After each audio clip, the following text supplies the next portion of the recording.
Channel में आप सभी दर्शकों का हार्दिक अभिनंदन है। श्रावण मास का प्रारंभ है। भोलेनाथ को प्रसन्न रखने के लिए इस दौरान हमें किस कार्य से बचना चाहिए, इस चीज़ का विशेष ख्याल रखना चाहिए। हिंदू कैलेंडर के अनुसार 5वां महीना सावन का होता है, जो भगवान शिव की पूजा आराधना को समर्पित माना जाता है। पौराणिक मान्यता के अनुसार सावन के महीने में ही शिवजी अपने ससुराल गए थे। वहाँ उनका जलाभिषेक करके उनका स्वागत किया गया था।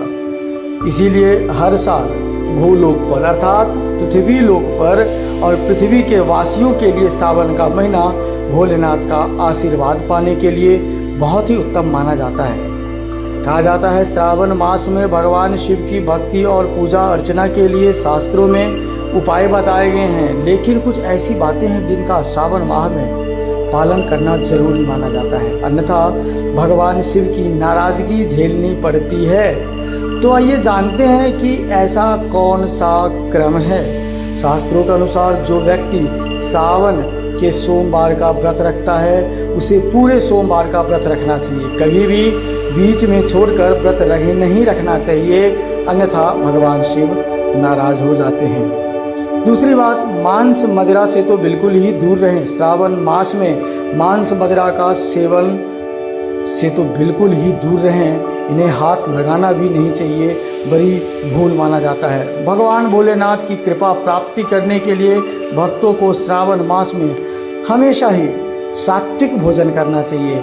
सात्विक भोजन से भगवान शिव प्रसन्न होते हैं। और याद रहे, श्रावण माह में यदि आप मंदिर में पूजा करने जाते हैं, भगवान शिव का अभिषेक करते हैं, तो हमेशा हम किसी भी मंदिर जाते हैं तो परिक्रमा करते हैं, परंतु श्रावण माह में विशेष रूप से याद रखें, शिवलिंग की पूरी परिक्रमा नहीं करनी चाहिए।